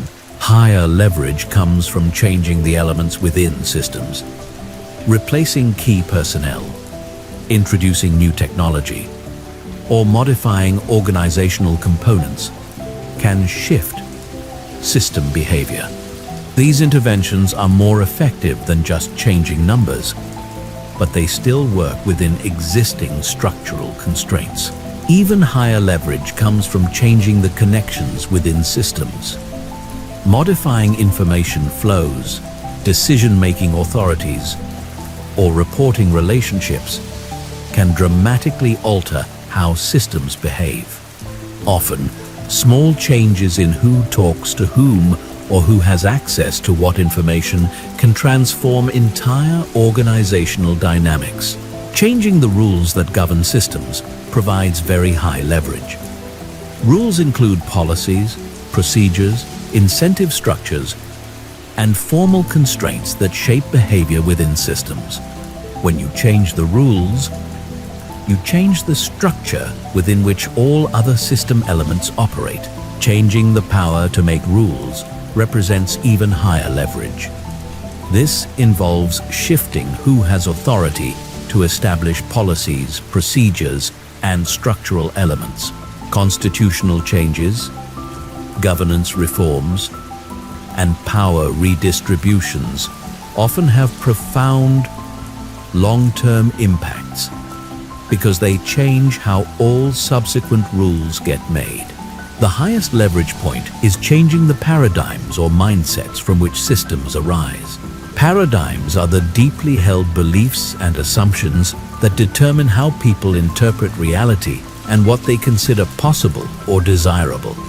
When paradigms shift, entire systems restructure themselves around new organizing principles. Paradigm shifts are difficult to achieve because paradigms are largely unconscious and reinforced by existing systems. People within paradigms can't easily see their own paradigms because the paradigm shapes what they consider normal and reasonable. But paradigm shifts also offer the greatest potential for transformation because they change everything downstream. When scientific paradigms shift, entire research programs redirect. When business paradigms shift, entire industries restructure. When personal paradigms shift, entire life patterns change. Systems thinking also reveals the importance of unintended consequences. Complex systems often respond to interventions in ways that weren't anticipated because the interventions trigger feedback loops and adaptations throughout the system. Policy resistance occurs when systems push back against interventions. When you try to force a system to change, the system often develops countervailing forces that neutralize your efforts. This is why many well-intentioned policies fail or create opposite effects from what was intended. Understanding system structure helps you design interventions that work with system dynamics rather than against them. Instead of trying to overpower systems through force, you can identify natural leverage points where the system wants to change and focus your efforts there. Delays in feedback loops create additional complexity in systems. Actions often have consequences that don't appear until much later, making it difficult to learn from experience or adjust strategies appropriately. By the time you see the results of your actions, conditions may have changed significantly. These delays explain why many problems persist despite repeated attempts to solve them. People try solutions, don't see immediate results, conclude the solutions aren't working, and try different approaches before the original solutions have had time to take effect. Systems archetype patterns represent common structural problems that appear across many different contexts. Learning to recognize these patterns helps you diagnose system problems more quickly and apply proven intervention strategies. The fixes that fail archetype occurs when quick fixes temporarily improve symptoms but ultimately make underlying problems worse. The shifting the burden archetype occurs when people address symptoms rather than root causes, which weakens their capacity to solve fundamental problems. Understanding these archetypal patterns helps you avoid common system traps and design more effective long-term solutions. Chapter 13. Strategic Communication and Negotiation. Strategic communication isn't just about presenting information clearly. It's about understanding how different audiences process information, what motivates them to act, and how to structure interactions to achieve mutually beneficial outcomes, even when interests initially appear to conflict. The foundation of strategic communication is audience analysis. Before crafting any message, you need to understand who you're communicating with, what they care about, how they make decisions, and what constraints they're operating under. The same information presented to different audiences requires completely different approaches. Effective audience analysis goes beyond demographics to understand psychographics, decision-making processes, and situational contexts. What are their current beliefs and assumptions? What sources of information do they trust? What would motivate them to change their current approach? What barriers might prevent them from acting, even if they're convinced? Understanding decision-making authority is crucial. Often, the person you're communicating with isn't the ultimate decision-maker, but they influence that decision-maker. Understanding this chain of influence helps you tailor your message to be effectively transmitted through multiple levels. Message structure significantly impacts comprehension and persuasion. The primacy effect means that information presented first has disproportionate influence on overall impressions. The recency effect means that information presented last is most easily remembered. Understanding these effects helps you structure communications for maximum impact. For complex messages, use the pyramid principle. Start with conclusions, then provide supporting arguments, then offer detailed evidence. This structure helps busy audiences understand your main points even if they don't have time to process all the details. For persuasive messages, consider the problem, agitation, solution structure. First, establish that a problem exists. Then help the audience feel the costs of not solving it. Then present your solution as the most effective way to address the problem. Strategic storytelling leverages the human brain's natural tendency to think in narrative terms. Stories are more memorable than abstract arguments and create emotional engagement that pure logic can't achieve. But strategic stories aren't just entertainment. They're vehicles for conveying complex ideas in compelling ways. Effective strategic stories follow the hero's journey structure. A protagonist faces a challenge, struggles with obstacles, and ultimately succeeds through specific actions or insights. Your audience should be able to see themselves as the hero of the story, with your recommendations providing the insights they need to overcome their challenges. Use concrete details and specific examples rather than abstract generalizations.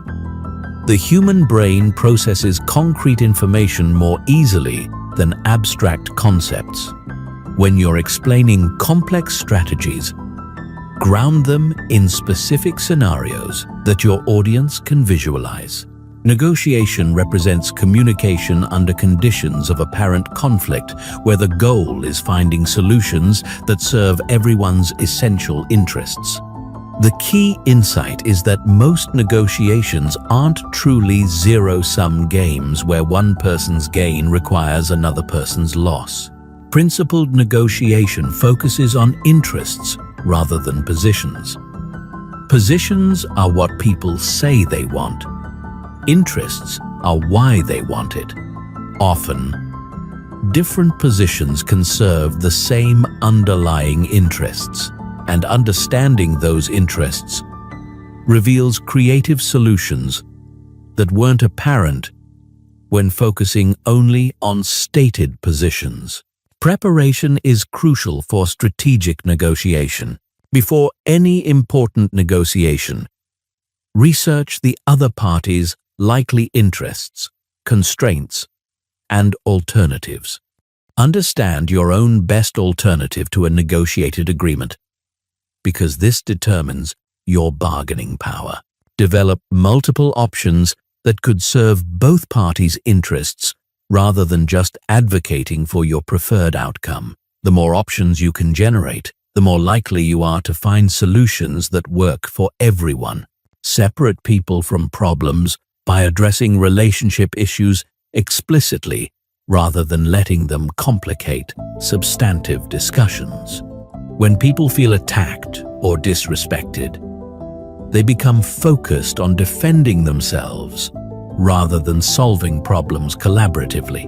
Use objective criteria to evaluate different options rather than relying purely on subjective preferences. When both parties can agree on fair standards for evaluation, negotiations become problem-solving exercises rather than contests of will. Active listening is perhaps the most important negotiation skill. Most people listen just enough to formulate their rebuttal, rather than truly understanding the other person's perspective. Strategic listeners ask questions to understand underlying concerns and repeat back what they've heard to confirm understanding. This approach often reveals that apparent conflicts are based on misunderstandings, or that different parties are actually concerned about different aspects of the same situation and can find solutions that address everyone's primary concerns. Difficult conversations require special communication strategies because emotions run high, and people's natural tendency is to avoid or mishandle them. The key is structuring these conversations to address both substantive issues and relationship dynamics simultaneously. Start difficult conversations by establishing shared purpose and mutual respect. Before diving into areas of disagreement, remind everyone involved what you're trying to accomplish together and affirm your respect for each other, even when you disagree about specific issues. Use I statements to express your perspective without attacking the other person's character or motives. Instead of saying, "You always interrupt me," say, "I feel frustrated when I'm interrupted because I lose my train of thought." Focus on specific behaviors and their impact, rather than making generalizations about the other person's character or intentions.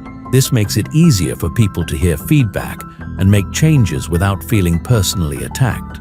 Multi-stakeholder communication involves coordinating messages across multiple audiences who may have different interests and concerns. The challenge is maintaining consistency while adapting your approach to each audience's specific needs and perspectives. Develop a core message architecture that remains consistent across audiences while allowing for tactical adaptations in emphasis, examples, and supporting arguments. This ensures that different stakeholders hear consistent information while receiving it in ways that resonate with their specific concerns. Chapter 14. Long-term vision and strategic planning. Strategic planning isn't about predicting the future. It's about developing robust approaches that will work across multiple possible futures, while positioning yourself to adapt as conditions change. The most effective strategic thinkers combine ambitious long-term vision with flexible short-term tactics. Vision development begins with understanding your core values and fundamental motivations. What do you care about deeply enough that you'd pursue it even if it were difficult or took a long time to achieve? What kind of impact do you want to have on the world? What legacy do you want to leave? These aren't just philosophical questions. They're practical foundations for strategic thinking. When you're clear about your fundamental values and long-term aspirations, you can make consistent decisions even when facing novel situations or unexpected opportunities. Effective visions are specific enough to provide direction, but flexible enough to accommodate different paths for achievement. Instead of committing to particular tactics or specific timelines, focus on the outcomes you want to create and the principles that will guide your approach.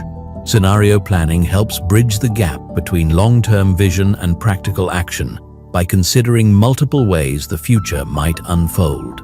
Instead of trying to predict one specific future, identify several plausible scenarios and develop strategies that would work across all of them. Start by identifying the key uncertainties that could significantly impact your strategic situation. These might involve technological developments, economic trends, regulatory changes, competitive dynamics, or social shifts. For each uncertainty, consider how it might evolve in ways that would help or hinder your strategic objectives. Develop 3 to 5 distinct scenarios that combine these uncertainties in different ways. One scenario might involve rapid technological change with economic growth. Another might involve slow technological change with economic stagnation, and another might involve regulatory shifts that change the competitive landscape. For each scenario, identify what strategies would work best and what early warning signals would suggest that scenario is becoming more likely. This scenario planning doesn't predict the future, but it prepares you to recognize changes early and adapt your approach accordingly. Strategic resource allocation involves making conscious choices about how to invest your time, attention, and energy to maximize long-term value creation. Not all opportunities are equally valuable, and not all problems deserve equal attention. Use the 80-20 principle to identify the small number of activities that create the majority of your results. Most people spread their efforts too widely, making progress on many fronts, but achieving breakthrough results on none. Focus your best resources on your highest leverage opportunities while maintaining adequate attention to essential maintenance activities. This might mean saying no to good opportunities so you can fully commit to great opportunities. Building strategic capabilities involves developing skills, relationships, and resources that will remain valuable across multiple scenarios and time horizons. Instead of just optimizing for current conditions, invest in capabilities that will provide options and advantages regardless of how conditions change. Meta skills like critical thinking, communication, learning ability, and relationship building tend to remain valuable even when specific technical skills become obsolete.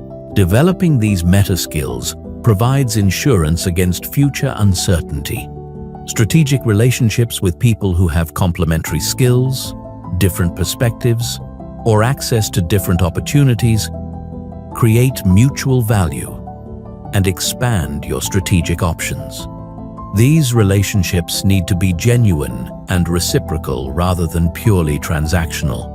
Building reputation and credibility in your chosen field creates compound advantages over time. Reputation attracts opportunities, resources, and collaborators that would be difficult to access otherwise. But reputation building requires consistent excellence over extended periods.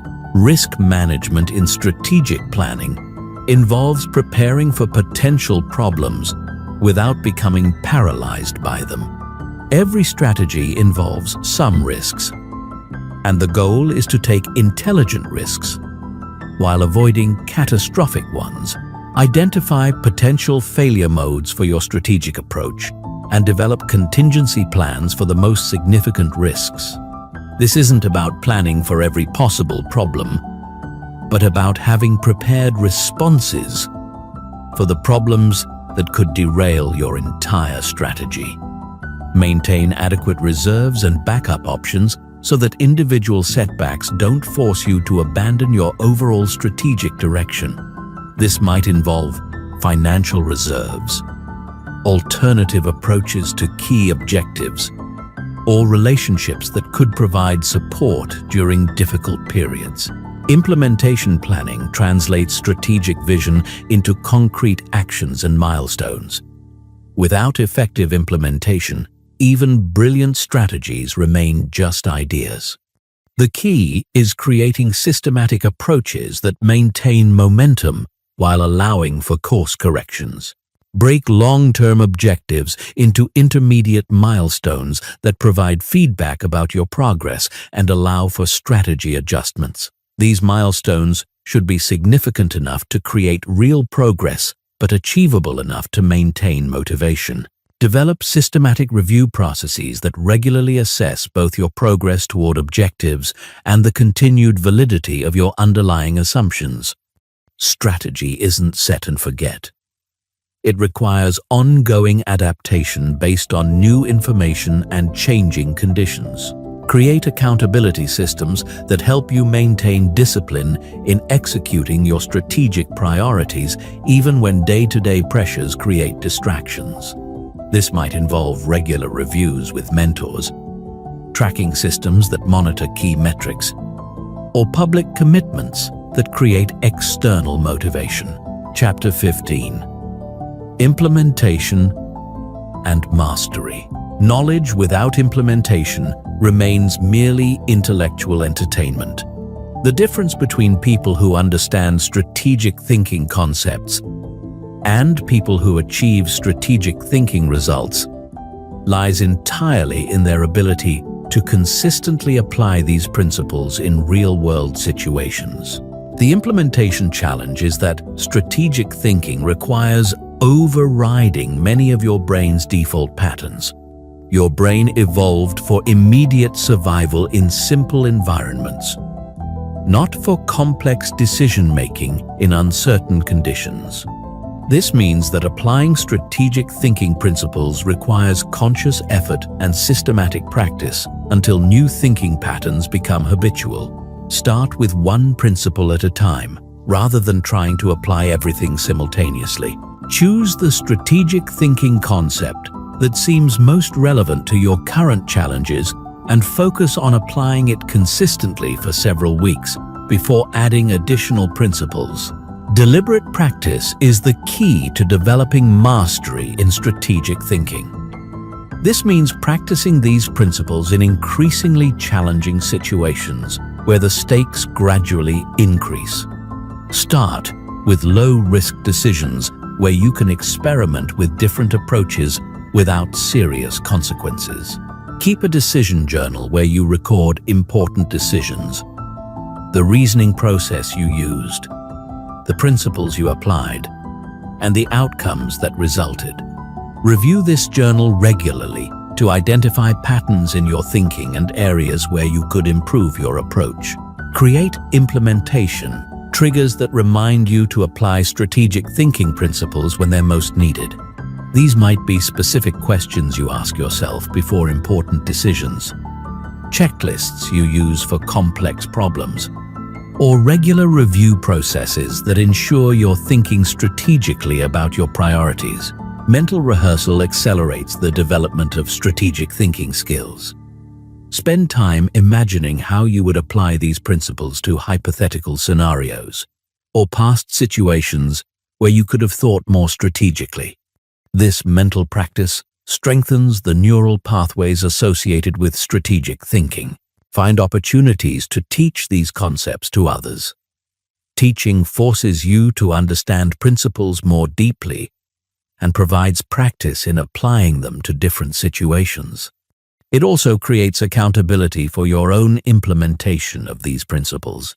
Build strategic thinking into your environment by surrounding yourself with people who think strategically and creating systems that support strategic decision-making.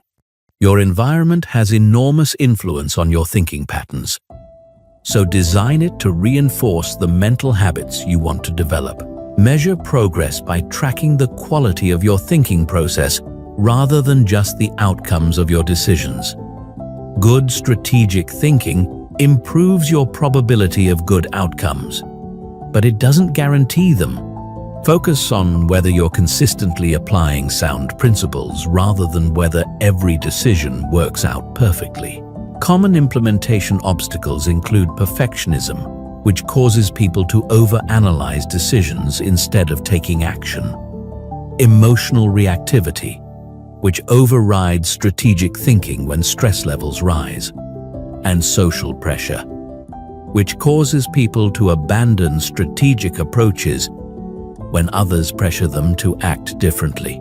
Overcome perfectionism by setting good enough standards for different types of decisions and committing to act once you reach those standards.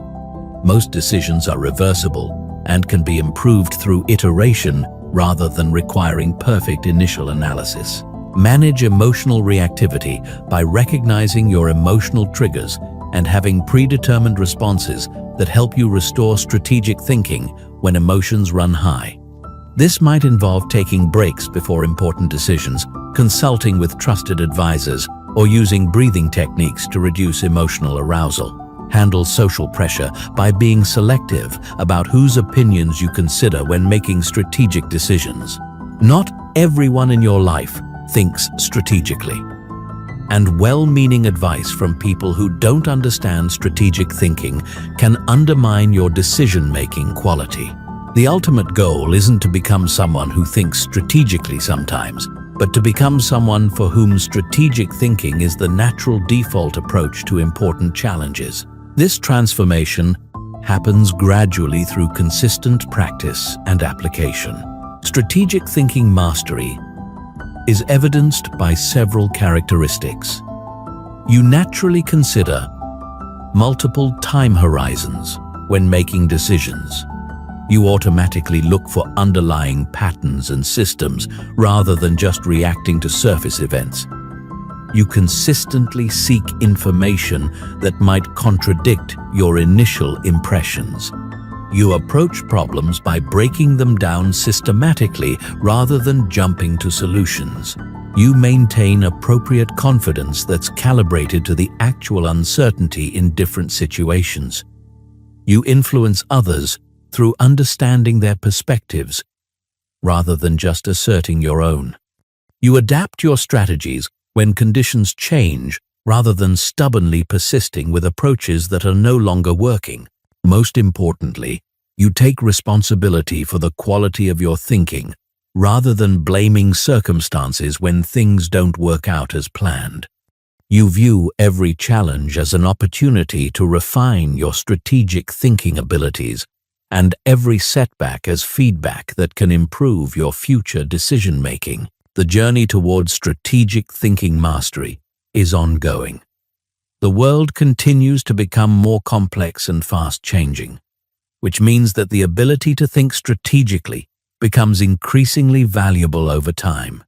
The principles you've learned today will serve you throughout your life, but they'll also evolve and deepen as you apply them to new challenges and situations. Your brain now has the tools to outsmart virtually any situation you encounter. The question is whether you'll use them consistently enough to make strategic thinking your natural way of approaching the world. The choice, as always, is yours.